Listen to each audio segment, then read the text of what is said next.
तो हेलो बच्चों, good morning. हम आज पढ़ रहे हैं ओम्स लॉ।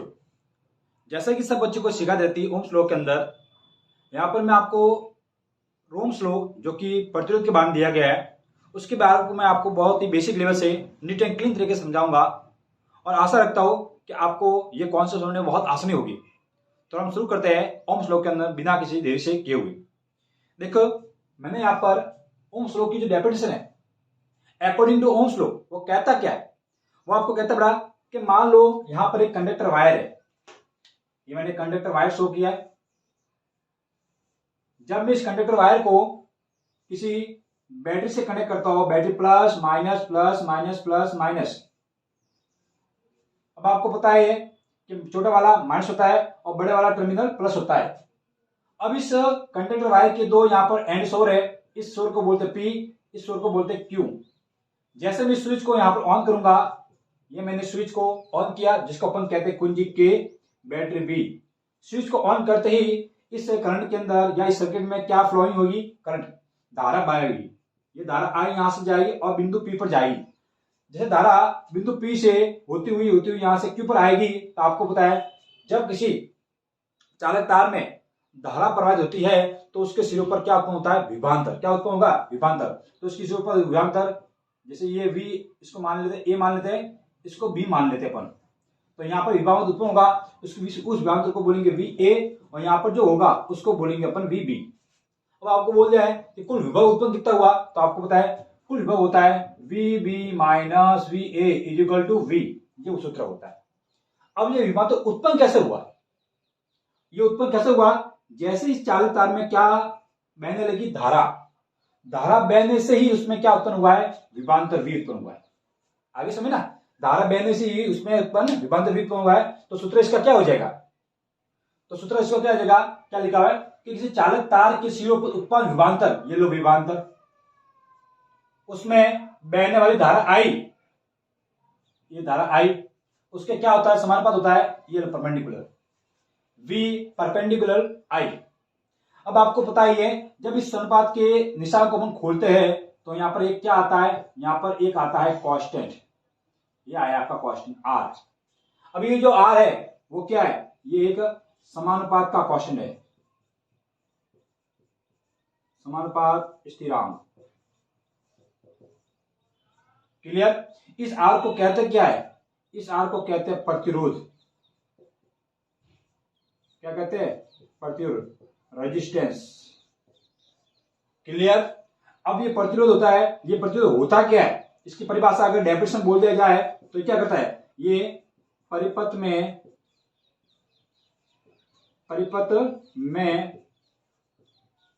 धारा प्रवाह का क्या करता है, विरोध करता है, धारा प्रवाह का विरोध करता है। Stop current in resistance, stop flowing current in resistance. मतलब कुल मिला के अगर बोला जाए इस प्रतिरोध के बारे में तो सर्किट जो होगा, सर्किट के अंदर जो करंट आता है उस करंट को ये बहने से रोकेगा। इसका मतलब ये हुआ कि जिस चीज का या जिस कंडक्टर वायर का, चाहे कोई इंस्ट्रूमेंट हो या कोई उपकरण हो, ट्यूबलाइट हो, बल्ब हो, कुछ भी हो, अगर उसका प्रतिरोध ज्यादा हुआ, मींस रेजिस्टेंस, अगर उसका प्रतिरोध ज्यादा हुआ तो वो धारा बहने का विरोध करेगा। और जब उसमें धारा अच्छे से नहीं आएगी तो वो जो इसका काम होगा वो तो काम करेगा कम, उसके एवज में क्या उत्पन्न करेगा, हीट। क्या उत्पन्न करेगा, हीट।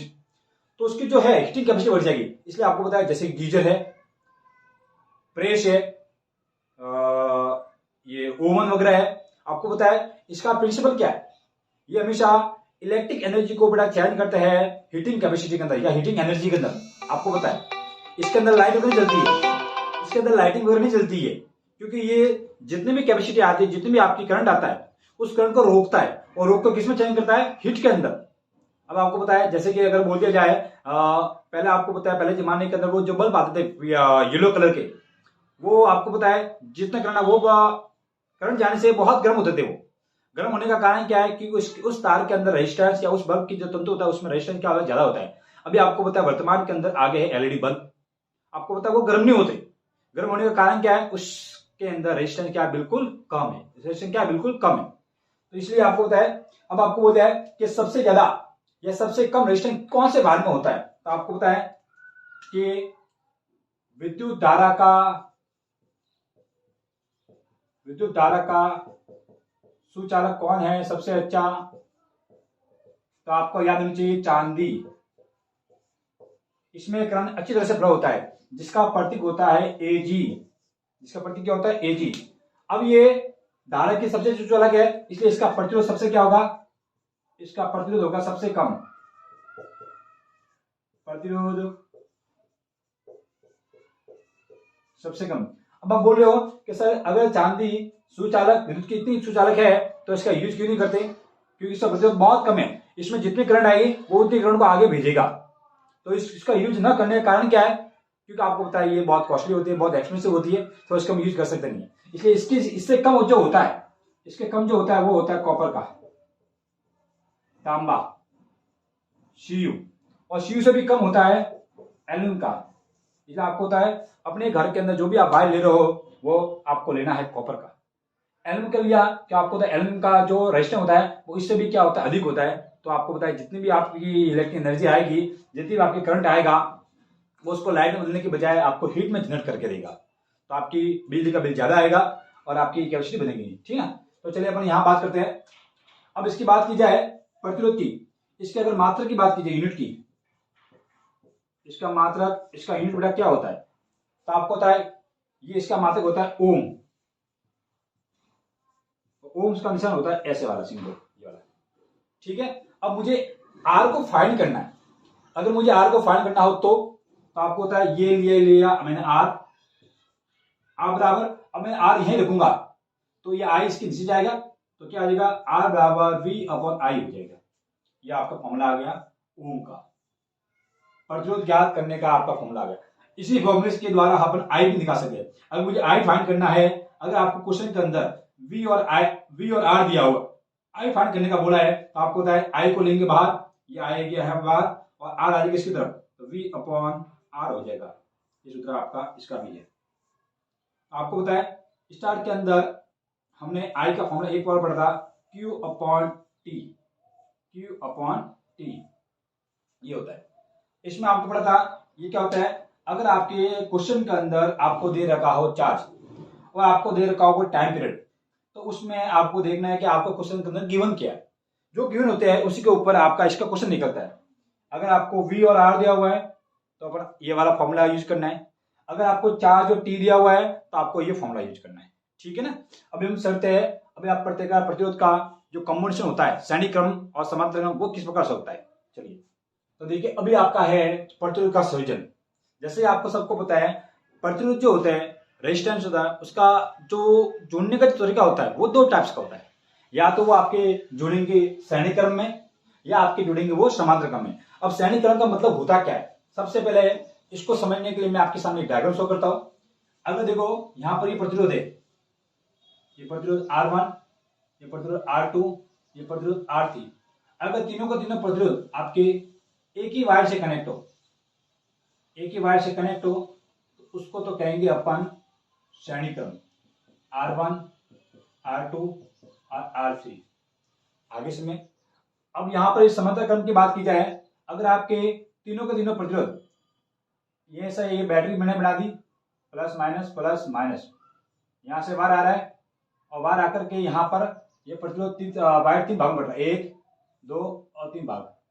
यहां पर ये R1, R2 और ये वाला R3, और वापस तीनों एक ही बिंदु पर इकट्ठा हो रहे हैं, ये माइनस ये प्लस। तो ऐसे क्रम को बोलेंगे अपन समांतर क्रम। ये आपका R1 है, ये R2 है और ये R3।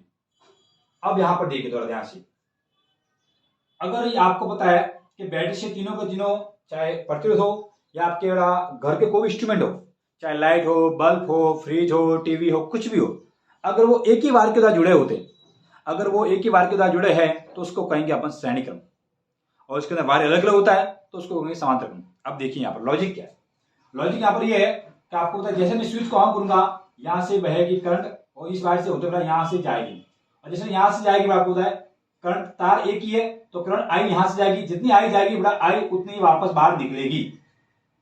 आई जितनी यहां से जाएगी आई उतनी बाहर निकलेगी। इसका मतलब बेटा क्या हुआ, आई का मान कहीं पर चेंज हो रहा है नहीं, तो मतलब यहाँ पर जो धारा है आई वो बेटा हमेशा क्या होती है, समान होती है, वो कभी बदलती नहीं है साइनिंग करंट के अंदर। बदला कौन है, मैंने अभी बताया आपको कि किसी चालक तार की शिरों पर क्या उत्पन्न होता है, विभवांतर। तो यहाँ का विभवांतर अलग होगा, वी होगा, या वी फर्स्ट कर दू, यहाँ का विभवांतर R2 तो V2 हो जाएगा, R3 तो V3, क्योंकि बेटा आपको पता है उपकरण अलग अलग है, उपकरण अलग हो गए तो उसका विभवांतर भी क्या होगा, अलग अलग होगा, क्योंकि सभी का सिरा अलग है। इसका किनारा ये, तो इसका बेटा ये किनारा, इसका फर्स्ट इसका सेकंड, वापस इसका सेकंड जो होता है वो सेकंड वाले के फर्स्ट से जुड़ा होता है, ये आपको ध्यान रखना है। सभी किनारे अगर एक ही बार से जुड़े हुए तो विभवांतर टोटल एक आएगा, जबकि यहाँ पर क्या है सभी किनारे, इसका फर्स्ट किनारा यहाँ पर है जबकि इसका फर्स्ट किनारा यहाँ पर है, तो सभी के विभवांतर जो होंगे वी क्या होंगे, अलग अलग। तो यहाँ पर वी का जो मान होगा वो क्या होगा, अलग होगा, डिफरेंट होगा, असमान होगा। ओके, आपको पता है प्रतिरोध तो अलग अलग है ही। अब यहाँ लॉजिक क्या है, देखिए जैसे यहाँ पर भी हम स्विच को ऑन करेंगे, धारा आई जाएगी, यहां से होते हुए धारा आई आएगी। अब धारा जैसे यहां पर आएगी, धारा जैसे आपके यहां पर आएगी, तो इस धारा आई को सोचना पड़ेगा कि मैं भाई इसके सोचना ये पड़ेगा कि यहाँ रास्ते 3 है, 1 2 3। अब यहाँ पर देखो, यहाँ आने के बाद डायरेक्ट चलेगी, उसको सोचना नहीं पड़ा, क्यों, यहाँ पर वायर एक डायरेक्ट आई डायरेक्ट चले के बाहर निकल गई, बात क्लियर है। लेकिन यहाँ पर आके धारा को सोचना पड़ेगा कि मैं इधर जाऊं, R2 में जाऊं या R3 में जाऊं। अब आपको पता है इसका मतलब ये हुआ कि अगर तार अलग अलग है, अगर वायर अलग अलग है तो आई भी अलग अलग होगी, आई तीनों वायर के अंदर अलग अलग बढ़ जाएगी। ये R1 है तो यहाँ पर जो आई जाएगी वो जाएगी I1, R2 है तो इसमें I2, R3 है तो इसमें R3 जाएगी। अब आपको पता है धारा अलग अलग है, ये लो आई वहां पर है बड़ा असमान, आई कैसा है, असमान। अब बात वी की, देखो बड़ा इसका सिरा ये फर्स्ट है, इसका सिरा ये फर्स्ट, इसका जो है तीनों बड़ा यहाँ पर आके मिल रहे कि मिल रहे, तो इस तीनों का विभव यहाँ पर एक और यहाँ पर इसका लास्ट होगा, मतलब यहाँ पर वी क्या होगा, यहाँ पर वी होगा समान, वी क्या होगा समान। अब आपको देखना, अब अक्सर बच्चों को कंफ्यूजन रहता है कि सर इसका फॉर्मूला कैसे अपन गेटअप करें। तो फॉर्मूला गेटअप करने का दो ही है। अभी मैंने आपको प्रतिरोध का संयोजन पढ़ाया था, क्या पढ़ा था कि V इजिकल टू IR, एक तो ये फॉर्मूला था हमारे पास, एक मैंने आपको बताया इससे अगर I निकालो, इससे I निकालना हो, I बराबर क्या हो जाएगा, I में हेर दूंगा तो R इसके नीचे जाएगा, I बराबर V अपॉन R। ये दो फॉर्मूले हमको जरूरत पड़ेगी इसके अंदर। अब देखिए आप फॉर्मूला आपको गिवन कहां से करना है, देखो इसमें मैं आपको लिख लिया I कौन है, समान कौन है, असमान कौन है, पहले इसको निकालते हैं। आपको देखना है, देखो समान कौन है, I असमान है, असमान कौन है, V। जो असमान होता है फॉर्मूला वहां से ही गेटअप करो। असमान जो होता है जिसमें आपको चेंजिंग देखने को मिल रही है, आपको पता है यहाँ पर चेंजिंग बड़ा किसके अंदर है, V के अंदर है, तो फॉर्मूला वहीं से ही गेटअप होगा। V है तो आपको V से निकालना है, और V इजिकल टू क्या होता है, IR, क्या होता है IR। तो आपको पता है V इजिकल टू IR होता है, ये है V इजिकल टू IR, ये आपका मेन फॉर्मूला है। इसको अपन इस क्वेश्चन नंबर फर्स्ट दे देते हैं, क्लियर। अब देखिए हमने देखा कि सर यहाँ का R1 का जो विभवांतर होता है वो V1 होता है, R2 का V2 होता है, R3 का V3 होता है। तो सबके लिए जो V का वैल्यू आएगी वो V की वैल्यू क्या आएगी, अलग अलग आएगी, तो आप सबके निकालेंगे। देखो पहले प्रतिरोध के लिए V1 जो होगा वो बराबर I, तो बड़ा सब में कॉमन है ही है, तो यहाँ पर I V1 है तो यहाँ पर क्या आ जाएगा, R1 आ जाएगा, इक्वेशन नंबर 2। अब 2 के लिए निकालेंगे तो V2 बराबर IR2, इक्वेशन नंबर 3। इसी प्रकार V3 के लिए निकालेंगे तो IR3, इक्वेशन नंबर 4। अब हमने क्या देखा कि सर तीनों तारों पर जो विभवांतर V है उसकी वैल्यू क्या अलग अलग, हमको क्या चाहिए, टोटल चाहिए, क्या चाहिए टोटल, कि हमको क्या तीनों का अलग देखिए तो कुल क्या है, टोटल कैसे आ जाए। तो टोटल करने के लिए आप क्या करेंगे, इनको ऐड करेंगे, तो यहाँ पर लिखेंगे कुल विभवांतर या कुल पोटेंशियल डिफरेंस। आपको पता है कुल बड़ा V is equal to V1 plus V2 plus V3। अब आपको पता है जब V1 V2 V3 तीनों को ऐड करूंगा तब जाके V की वैल्यू आएगी। अब आपको पता है V1 V2 V3 की वैल्यू हमको दे रखी है, इसकी वैल्यू यहाँ पर पुट करनी और कुछ नहीं करना है। तो देखो V1 की वैल्यू क्या R1 है, IR1 plus IR2 plus IR3।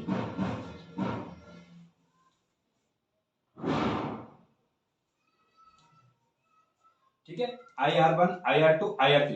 अब आपको पता है इसके सामने हमको बड़ा दे रखा है V की वैल्यू क्या है, ये V है तो V हम ऐसे लिख लेते हैं, या V की वैल्यू V की वैल्यू क्या है, कहाँ गया V के बराबर IR, तो अपन यहाँ पर लिख लेते हैं IR।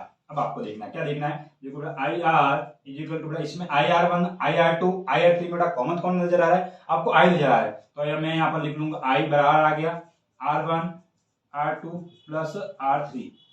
ठीक है, ये कौन आ गया। अब आपको पता है कॉमन है, थोड़ा I को I से कट जाएगा, बचेगा क्या यहाँ पर आपका R बराबर R1 plus R2 plus R3। तो ये आपका सूत्र यहाँ पर श्रेणी क्रम का निकल कर सामने आ गया। श्रेणी क्रम बराबर क्या होता है, R1 plus R2 plus R3। अब देखिए इसी प्रकार आपको समांतर क्रम का फॉर्मूला निकल जाएगा, आप आराम से करना कुछ नहीं है आपको, बड़ा समान कौन सा है, V समान है, इसको नहीं पकड़ना हमको, असमान कौन सा I समान है, तो I के फॉर्मूले से ही इसको बड़ा गेटअप करेंगे इसको बड़ा। I क्या है, असमान, तो I का फॉर्मूला बड़ा क्या होता है, I बराबर होता है V अपन R, तो ये मैंने फॉर्मूला लिख लिया यहाँ पर, I बराबर V अपॉन R, ये अपना इक्वेशन नंबर फर्स्ट देते हैं इसको बड़ा। अब हमने देखा कि यहाँ पर सर प्रत्येक बार के अंदर I की वैल्यू अलग अलग है, R1 के अंदर I की वैल्यू I1 है, R2 के अंदर I की वैल्यू I2 है, और R3 के अंदर I की वैल्यू I3 है। तो सबकी I हम अलग अलग निकालेंगे, धारा निकालेंगे। तो देखो I1 अगर तार आपका पहला है तो उसके लिए V अपॉन R1 होगा। अब V1 क्यों लिखा, कि वो V का वैल्यू बेटा यहाँ पर क्या है, समान है। ओके, इसी प्रकार बेटा इक्वेशन नंबर इसको देते हैं सेकंड। अगर I2 हो तो I2 के लिए क्या हो जाएगी, V अपॉन R2, इसको इक्वेशन देते हैं थर्ड इक्वेशन। ठीक है, उसी प्रकार I3 के लिए V upon R3, equation number 4। अब हमने क्या देखा कि I1 I2 I3 तीनों की वैल्यू अलग है। ओके, अब अगर तीनों की वैल्यू अलग है तो हमको चाहिए क्या, टोटल धारा।